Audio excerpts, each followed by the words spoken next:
God bless you. God bless you. God bless you.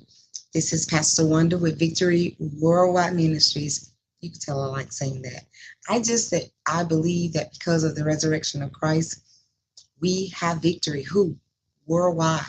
Victory is in us. Victory is around us. We declare victory every day.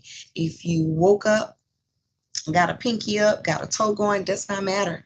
You are truly living in victory because of Christ Jesus. Listen, welcome back to Victory Worldwide Ministries. Last 7 sermons from the cross. You already know most people call them the last 7 sayings, the last words. Sermons are like messages, and I believe that Jesus gave us one of the most impactful mini sermons put together that made up into 7 mini sermons. Listen, Jesus took advantage of every opportunity to lift up God, to promote forgiveness, to promote salvation. And this is what we've got to learn how to do.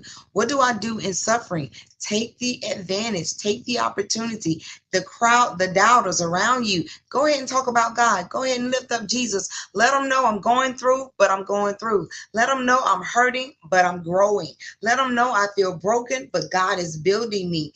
Don't allow your crowd to walk away thinking that you're defeated and that you're serving a defeated God. Jesus like, oh, this what we doing? Y'all coming to see a crucifixion? I'm coming to show you guys how a resurrection look. I'm coming to show you guys how I'm going to close this thing out.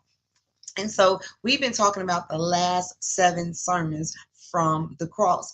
And you get to hear sermon number 5. So we are on sermon number 5, 7 sermons from the cross, from Christ. And the 5th sermon comes from Matthew 27, verse 46. Listen to these words. And about the 9th hour, so about 3 p.m., Jesus has suffered on the cross for about a good 3 hours. Keep in mind, he suffered on the cross for about a good 3 hours. But prior to that, he endured hardship about 3 hours, being beaten, having the crown placed on his face, on his head. So now this is the last part of it. He'd already gone through hell. And so about the 9th hour, somewhere around 3 p.m., Jesus cried out with a loud voice saying, Eli, Eli, lama sabachthani. That is meaning, that's converted over as, my God, why hast thou forsaken me? So if I had to title this sermon, I would actually title this sermon as an inspiration from Christ to tell us, keep talking to God. Keep talking to God. What do I do when I'm being crucified? Keep talking to God. What do I do when I feel like God has turned his back on me? Keep talking to God. What do I do when I feel lonely? Keep talking to God.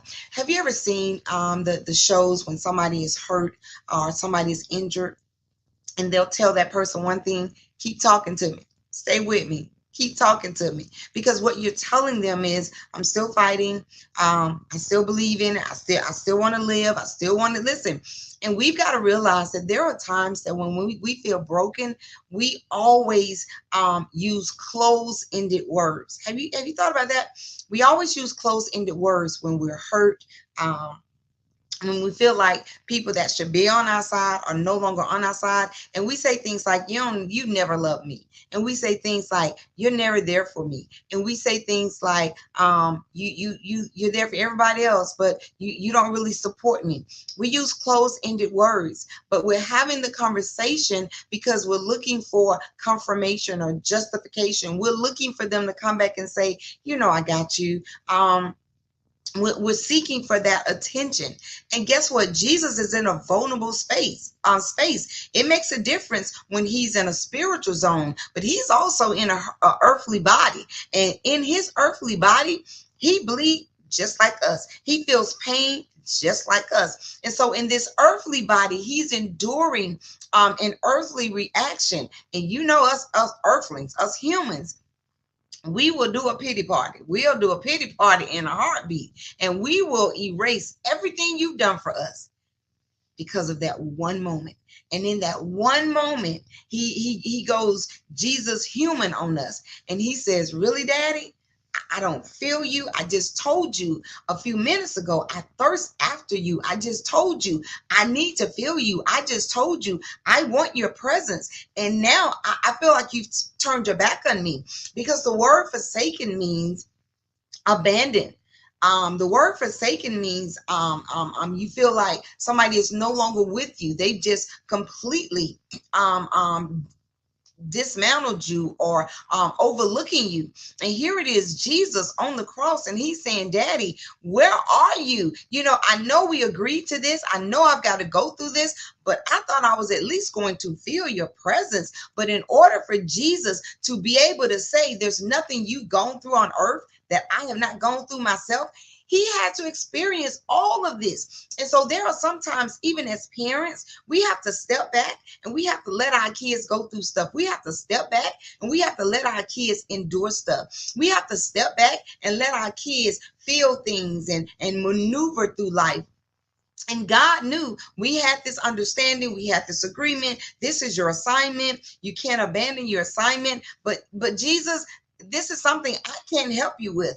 And oh my God, how does it feel even for a parent to be able to say, I can't help you, but I want you to keep talking to God? Woo! Y'all gonna make me run to the red light. If I can't tell you anything else, there's certain things I can't help you with. But guess what?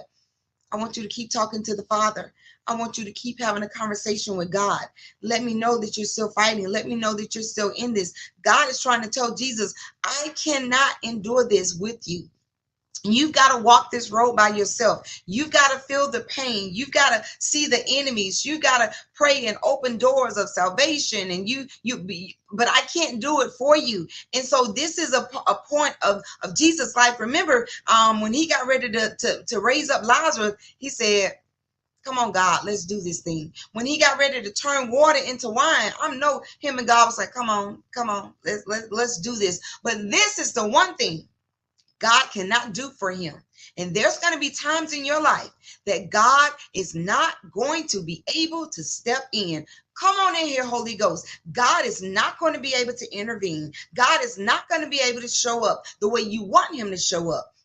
And in your mind, you're going to feel like God left you. You're going to feel like God abandoned you. You're going to feel like God was not there for you. These are interactions that Jesus had to go through, because guess what? He was getting ready to go back to heaven, sit on the right hand of the Father, intercede on behalf of you and I. But question, Jesus, how do you intercede if you've never felt what I felt? How do you intercede if you've never gone through what I've gone through? How do you intercede if you've never endured the pain and the anguish, if you've never felt like God has abandoned you? Jesus, how do you sit on the right hand of the Father and intercede on my behalf? Come on in here. Jesus had to go through some stuff on the cross while he walked on this earth for 33 years. He had to endure in order to stand on my behalf. Listen. And that's why lawyers go to law school and go to college, so that they can learn how to defend you. There are certain things they've never been in jail. There are certain things they've never been in, had to lose a child and defend them in family court. But they go through the education process to learn how to defend you in court. Jesus says, I don't want to learn how to defend you. I want to know what you're going through. I want to know. I want to feel the hurt. I want to feel the transactions that you're dealing with. I want to feel what's in your mind. I want to know the best way to represent you when I go to the Father on your behalf. When I look down on earth and I see that you're broken, I want to know how that feels, so I can tell my daddy, that's a hurting feeling. We're going to need to go on and intervene. I want to know how it feels when you are doing everything you need to do, and even your siblings don't believe in you. Listen, Jesus had siblings. They didn't believe in him. They didn't show up for his sermons. They weren't disciples. How are you one of my siblings? I lived in a house with you, and you don't believe my assignment. He says, I want to feel how you feel when family forsake you and people walk away. I want to feel it, but I want to feel how it feels when you are crucified for not doing anything wrong. He said, but in order for him to feel it, his daddy had to say, I can't help you, son. I can't step in. And sometimes you got to look out from a distance and tell your kids, Keep talking to the Father. There's times you're not going to be able to help your spouse. You're not going to be able to intervene. They've got to go through this by themselves. They've got to walk this walk. They've got to experience it. They've got to feel every aspect of what it is they're going through. And all you can tell them is keep talking to the Father. Keep going back to God. I know you're hurt. Go take your hurt to God. I know you're angry. Take your anger to God. I know you're upset. Take it to God. Be transparent. You got to tell people you're mad at God. Tell them. Talk to them. You got an issue with God. Tell them. Talk to them. Because sometimes we got to talk it through. And we got to keep talking. Look, he says, God, why have you forsaken me? And I know for a fact, Jesus knew his daddy hadn't forsaken him. But in that very moment, in that pain moment, in that broken moment, as humans, we can say stuff to offend people that we love. We can say stuff to offend people that we know is not true. Why? Because in that moment, we feel broken. We feel vulnerable.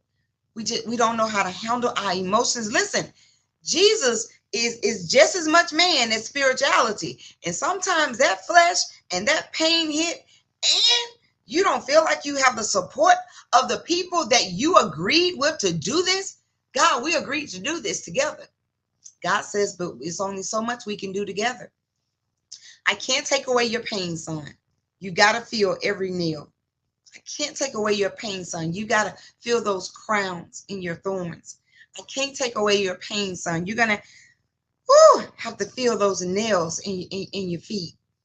I can't take away your pain, son. You're going to have to feel the beating that you had to go through before you even got to the cross. I can't take away your pain, son, as they're going to beat you and agonize you and do. I can't take away your pain. But don't ever think I'm not here for you. This was a human moment for Jesus, but you better know that Jesus knew God was riding with him every step of the way. But this is the sermon that Jesus wants us to understand. There are going to be moments you are going to feel like God has betrayed you. He's telling us from the cross, the message he's telling us, there's going to be moments you're going to feel like God's not there for you. There's going to be moments you're going to feel like God has walked away from you. There's going to be moments that life is going to be lifing so hard that you're going to be like, God, what did I do? Well, why are you allowing death after death? Why are you allowing financial trauma after financial trauma? Why are you allowing me to lose my job in this season? Why are you allowing these kids to wreck my nerves? Why are you allowing so much hardship at one time? God, time I feel like I'm over one hurdle. Here come another one. God, time I feel like I'm making a little leeway. Here come another. God, don't you love me anymore? But those are human words, because in that moment, that's how you feel. That's how the enemy wants you to feel. But the more you talk to God, you realize God was there with me the whole time. And I believe that from the cross, Jesus is showing us there's going to be times you're going to want to shout out, why have you forsaken me? But guess what? He didn't do. He didn't stop talking. He kept talking to God. And every time you keep having a conversation with God, what you're telling God is, I feel this, but I don't really believe it. I do feel it. I feel like you have forsaken me. But God, I don't believe that you left me. But in this human moment, I don't know how to control these emotions. And that's what's coming out of my mouth right now. And Jesus knew that God was with him. Jesus knew that God was riding with him. But Jesus also had to understand that there are some things he had to do all by himself. Let me give you a word of encouragement. On this journey called life, there are some situations, there are some assignments that nobody can ride out but you. They want to help you, but they can't. And they'll say things like, I don't know how to help you. Why? Because nobody can do this but you.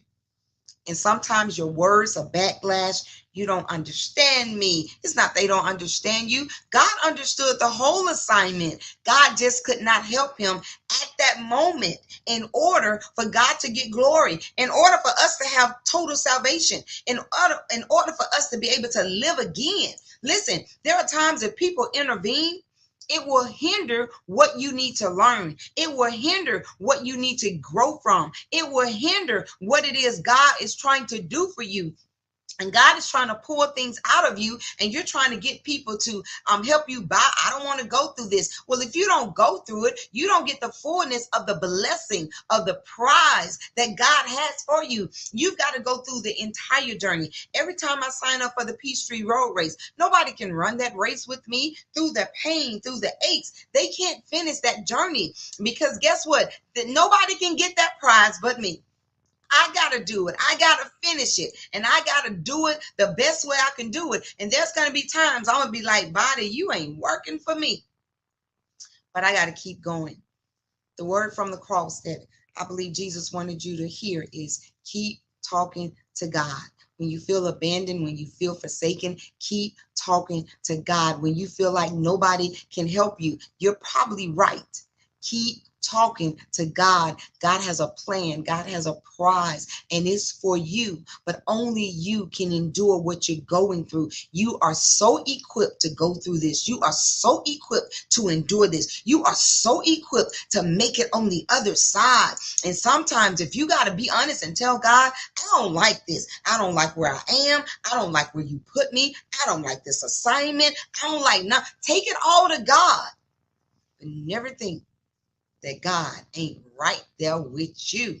So what am I telling you? At the end of the day, keep talking to the Father. Sermon number 5, keep talking to God. Mad, talk to him. Angry, talk to him. Pissed off, talk to him. Don't understand, talk to him. Jesus was going through pain, but guess what he still said? My God, my God. He personalized that thing. He didn't say. That's how you knew Jesus was still fighting. That's how you knew he knew that God was. He said, "My God, my God." He didn't even say "Daddy." He went to the full spiritual realm. He said, "My God, my God, I know what you're able to do. I know what you're capable of do. Come on." He personalized that thing. Personalize it. Whatever you do, don't stop talking to God. God bless you. God bless you. We are on sermon number 5. Whatever you do, don't stop talking to God. Until next time, we just declare that victory is over your life, and we'll see you soon. God bless you. Have an amazing day.